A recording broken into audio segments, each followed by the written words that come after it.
할렐루야. 오늘 하나님의 크신 은혜가 예배하는 저와 여러분들 가운데 함께 하시기를 예수의 이름으로 축복하고 축원합니다. 헬라어에 보면 마카리오스라고 하는 단어가 있는데 오늘 본문에서 소개하고 있는 복이라고 하는 단어입니다. 행복이라고 번역도 됩니다. 하나님과의 관계 속에서 하나님이 가장 은혜롭게 우리에게 주시는 이 하늘의 복이 저와 여러분들에게 충만히 임하기를 예수 이름으로 축원합니다. 뿐만 아니라 반드시 하나님을 볼 수 있는 우리 모두의 은혜가 있기를 주님의 이름으로 축복하고 축원합니다. 하나님의 자녀이면서도 하나님을 볼 수 없는 비극에 대해서 혹시 여러분 알고 계십니까? 분명 그리스도인이고 하나님을 믿는 믿음의 사람임에도 불구하고 정작 하나님을 보지 못하는 경우가 있다는 것입니다. 하나님을 본다는 것은 현세적으로는 이 땅에서 하나님의 존재하심을 우리가 알고 느끼며 확인하고 그 하나님이 우리를 위해서 하시는 역사들, 예컨대 기도하면 응답해 주시고 고난받을 때에 우리를 도와주시고 함께 하시는 그 하나님을 경험하고 체험한다라고 하는 의미입니다. 당연히 하나님의 성품을 우리가 알고 이해한다고 하는 뜻이기도 하고 하나님의 뜻과 하나님의 목적을 우리가 알고 이해한다라고 하는 의미도 있습니다. 궁극적으로는 천국 내세에서 우리 하나님과 직접 맞대어 보면서 그 하나님을 우리가 경험하고 하나님과의 관계의 확인을 통해서 긴밀하게 기쁨을 얻을 수 있는 이러한 것, 천국에서 우리가 하나님을 만나 뵐 수 있다라고 하는 것은 아마 최소한 죄에 대해서만큼은 분명히 우리가 해결받아야 되는, 또 죄에서부터 완전히 해방되어야만 하는 일이기에 이것은 우리에게 상상할 수 없는 큰 복이 될 줄로 믿습니다. 다시 말하면 이 땅에서는 하나님의 일하심을 보는 복, 천국에서는 그 하나님의 얼굴을 맞대고 보는 구원의 기쁨, 이 모든 행복이 우리 모두에게 있기를 예수 이름으로 축원합니다. 하나님을 보는 눈이 없다면 사실 신앙생활이 참 공허할 것입니다. 영적인 생명도 위태로울 것입니다. 그렇다면 왜 우리는 신앙생활을 한다고 하는데도 불구하고 하나님을 보지 못할까요? 만약 정말 하나님을 보지 못한다라고 하면 오늘 주님의 말씀을 귀담아 들을 필요가 있습니다. 우리 주님이 그 이유에 대해서 이렇게 밝히셨기 때문입니다. 마음이 청결해야 하나님을 볼 수 있다라고 말입니다. 마음이 청결하다고 하는 그 말은 헬라어에서 두 가지 용어를 가지고 설명하고 있는데 하나는 아카라토스라고 하는 단어인데 이것은 무려 신약 성경에 28번이나 사용된 단어입니다. 이것은 본래적으로 오염되지 않고 깨끗한 것을 표현하는 단어입니다. 의식적으로 깨끗한 것을 말하는 것이지요. 그러나 또 한 단어, 카다로스라고 하는 단어가 있는데 이것은 본래부터 깨끗한 것이 아니라 걸러져서 또는 세척되어서 또는 키질을 당하여서 깨끗해지는 것을 의미합니다. 원래 인간의 마음이 사실 부패하거든요. 사람의 마음 속에 있는 것이 대부분 또 악독, 비판, 또 살인, 음란, 대부분 다 그런 것들 아니겠습니까? 거듭 말씀드립니다만 우리 속에 향기 나는 것이 있습니까? 여러분 사용하시던 금리빨 빼서 세공업자에게 줘보세요. 받아가시나? 안 받아가요. 냄새가 나서 그거 안 산답니다. 따로 그 냄새 나는 것만 사는 금리빨 모으러 다니시는 분들이 따로 있어요. 우리가 사용하는 금리빨도 냄새가 나서 못 쓰는 거예요. 우리 속에 온갖 더러운 것들, 우리 속에 냄새나는 것들밖에 없는 것이 인간의 본질이에요. 그러므로 인간 자체가 깨끗해야만 하나님께 복을 받는다. 그 여러분 사실상 불가능에 가까울 것입니다. 오늘 본문의 말씀은 그런 의미가 아닙니다. 본문의 말씀은 우리가 하나님을 대할 때 영적으로 두 마음을 갖지 않고 오로지 한 마음이 된 상태를 마음이 청결하다 이렇게 표현하는 것입니다. 많은 사람들이 SNS에서는 믿음이 좋은데 오프라인에서는 믿음이 별로인 사람들도 많아요.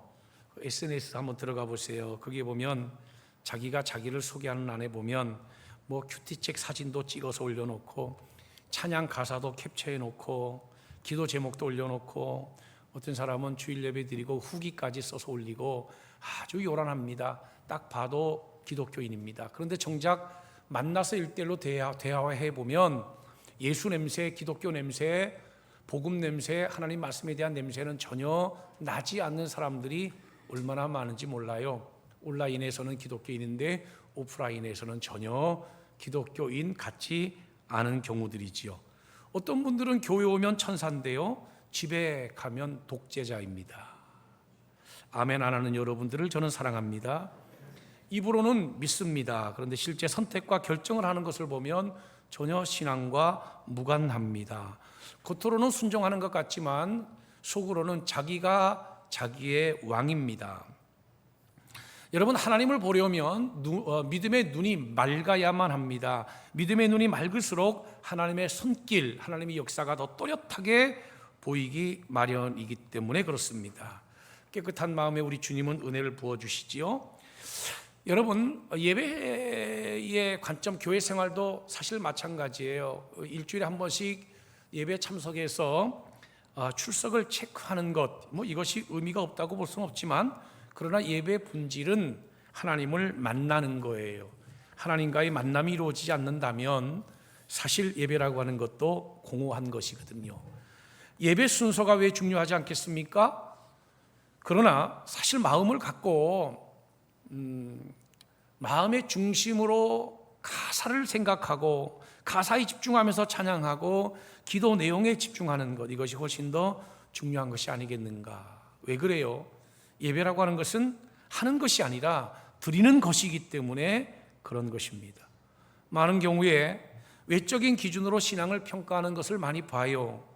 얼마나 많이 봉사하느냐, 얼마나 비중 있는 직분을 가지고 있느냐, 얼마나 많은 교회 활동을 하고 있느냐, 얼마나 많은 교회 연조를 가지고 있느냐, 그런 것들로 신앙의 어떤 깊이를 평가하는 경우들을 보는데, 사실 이런 것들이 주님과 친밀하다라고 하는 그 어떠한 근거도 사실은 없는 거지요. 사역보다 중요한 것은 하나님과의 관계인 것입니다. 예수님이 제자들을 선택할 때에 자기와 함께 있게 하시고, 이게 먼저예요. 그리고 또 내보내셔서 복음도 전파하시기 위해서 제자들을 선택하신 거예요. 사역 바쁘다고 예수 잊어버리고, 예배 준비 때문에 하나님 놓쳐버리고, 교회 봉사하다가 하나님 잃어버리는 거, 이것은 신앙의 본질을 빼앗기고 잃어버리고 놓치고 신앙의 껍데기를 붙드는 것입니다. 좋은 말씀만 찾아서 헤매고 또 내 취향에 맞는 것을 찾아서 선택하며 찬양 스타일을 보고 설교의 톤을 분석하고 분위기를 평가하는 것, 그거 다 좋지만 이거 잊지 말아야 합니다. 신앙이라고 하는 것은 소비가 아니라 헌신입니다. 신앙이라고 하는 것은 서비스를 받는 것이 아니라 하나님을 향한 헌신, 또 성도들을 함께 섬겨 나가는 것입니다. 이런 의미에서 볼 때에 마음이 청결하다고 하는 것은 오직 그 마음이 훈련받고 연단받아 하나님에게로만 향하고 하나님께만 집중되는 것, 이것이 마음이 청결한 상태인 것이지요. 왜 예수님이 이 말씀을 하셨는가? 당시 유대인들은 구약의 율법에 따라서 자신들을 청결케 하는데 아주 특별한 열심을 가지고 있었습니다. 정결 예식, 이것은 누구도 따라갈 수 없는 유대인들의 독특성입니다. 유대인들은요, 절대로 부정한 것은 먹지 않았을 뿐만 아니라 아예 만지지도 않습니다. 부정한 사람과는 접촉하지도 않고 인사도 하지 않으며 가까이 하지도 않습니다. 부정한 동네는 들어가지도 않을 뿐만 아니라 들어갈 수밖에 없었다면 먼저 발에 먼지를 떨어버리고 발을 닦고 손을 씻습니다. 음식을 먹기 전에 혹 부정할까 봐 손과 발을 철저히 닦습니다. 병에 걸리거나 몸에 흠이 있는 사람과는 아예 처음부터 격리시켜서 접촉하는 것을 금했습니다. 이러한 종교적인 정결의식을 통해서 자신들이 거룩해지고 하나님과 가까워질 수 있다라고 믿었던 것, 그것이 예수 당시의 유대인들, 유대교 신앙인들이었습니다. 이들을 향하여 예수님은 이렇게 말씀하십니다. 겉이 중요한 것이 아니라, 의식이 중요한 것이 아니라 마음이 청결한 자가 복이 있다. 할렐루야. 마음이 청결한 자는 반드시 복을 받을 것이다.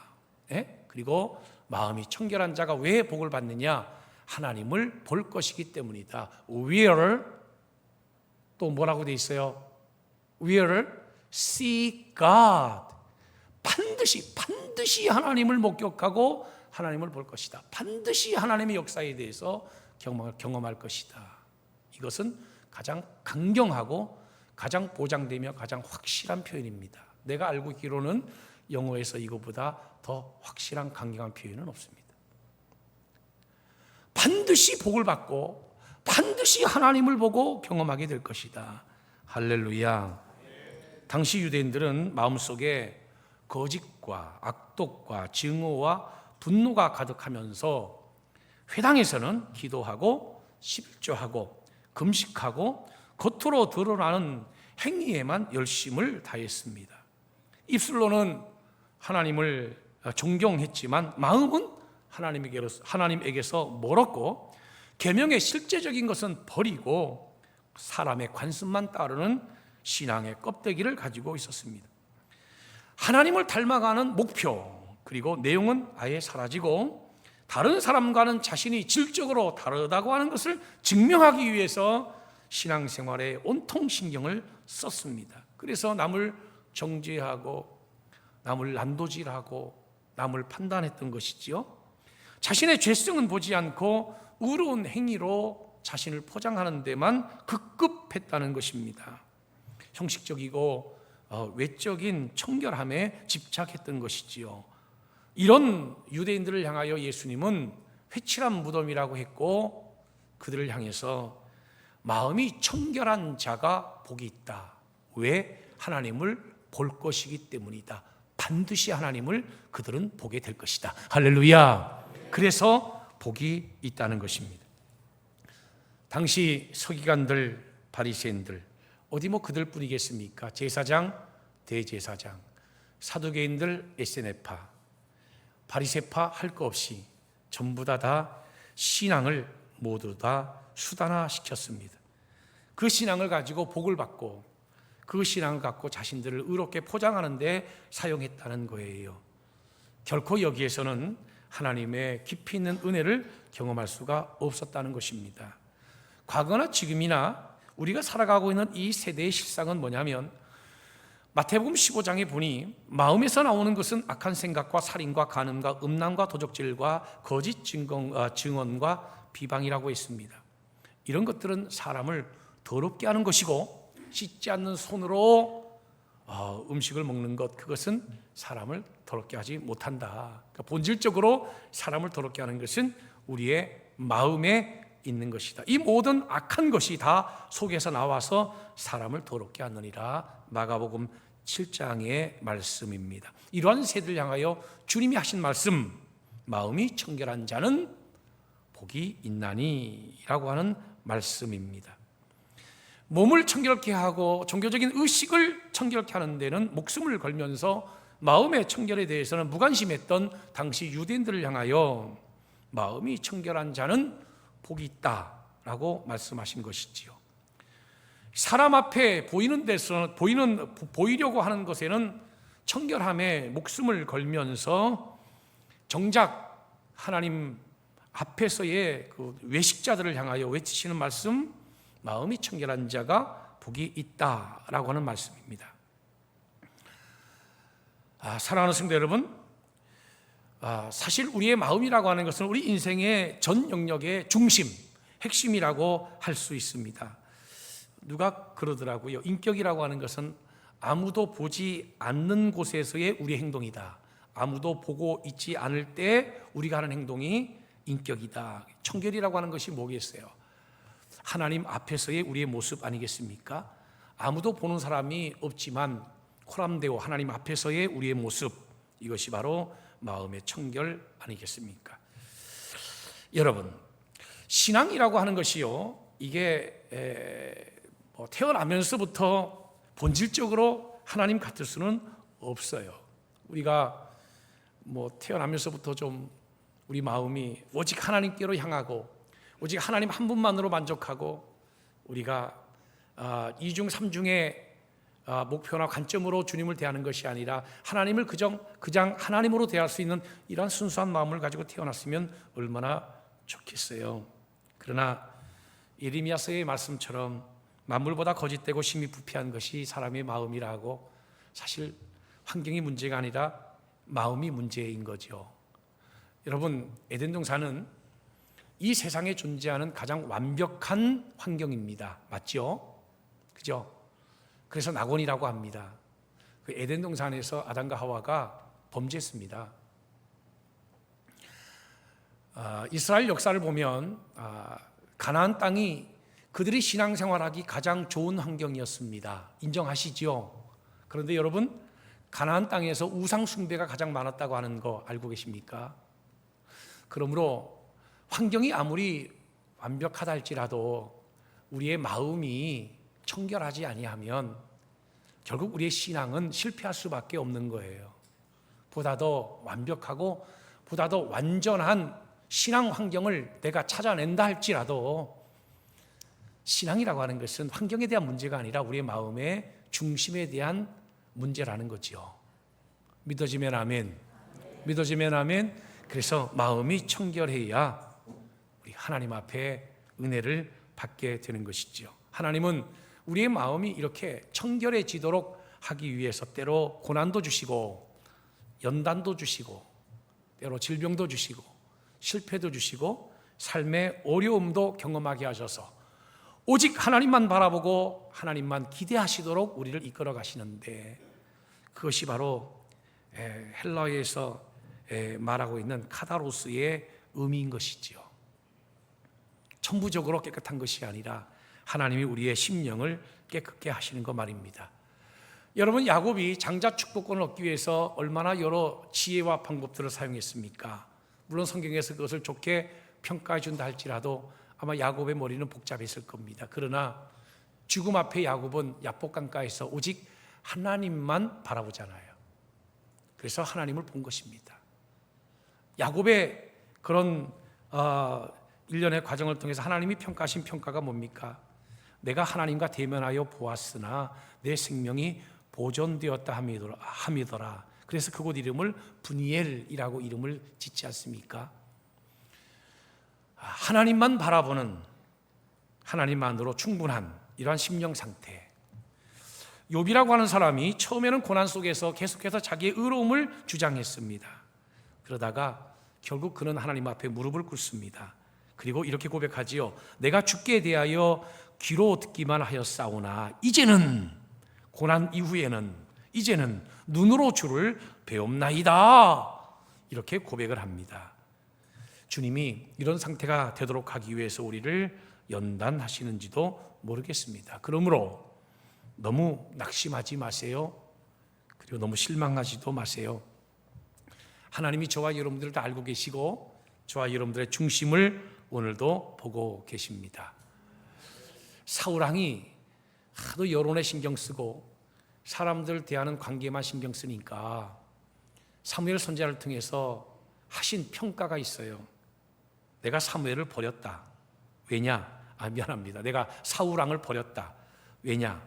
그의 용모와 키를 보지 마라. 내가 이미 그를 버렸노라. 내가 보는 것은 사람과 같지 아니하니 사람은 외모를 보거니와 나 여호와는 중심을 보느니라. 다윗은 내 마음에 합한 자라고 했죠. 우리 주님은 우리의 중심, 마음 상태를 보는 것입니다. 다윗은 비록 완전하게 신앙생활은 못했지만 적어도 그의 기도를 보면 시편 51편은 다윗의 기도라고 분명되어 있거든요. 이렇게 기도합니다. 하나님이요, 내 속에 정한 마음을 창조하시고, 정한 마음이라고 하는 것은 깨끗한 정결한 마음이란 뜻이에요. 내 속에 정한 마음을 창조하시고 내 안에 정직한 영을 새롭게 하옵소서. 다윗은 적어도 자기 마음의 문제를 가지고 씨름했던 사람이에요. 이런 의미에서 하나님이 사울을 버릴 수밖에 없었고 다윗을 쓸 수밖에 없었다는 것이지요. 말씀의 결론입니다. 여러분, 당시 유대인들이 예수님을 가장 가까이, 가장 가까운 옆에 두고도 또는 가장 가까운 앞에 두고도 그 예수가 그리스도이심을 알아보지 못한 이유가 뭘까요? 그 예수가 메시아임을 알아보지 못한 이유가 뭘까요? 그 예수가 하나님의 아들이심을 알아보지 못한 이유가 뭘까요? 그 예수가 구원자임을 알아보지 못한 이유가 뭘까요? 그 이유가 뭔 줄 아세요?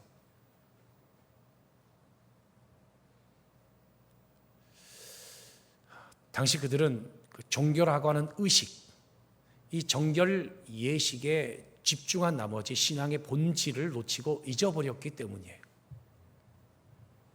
고백하기는 싫지만 목사가 설교 준비하면서 설교 준비 때문에 하나님을 놓쳐버린다면 그것은 그냥 직업이지요.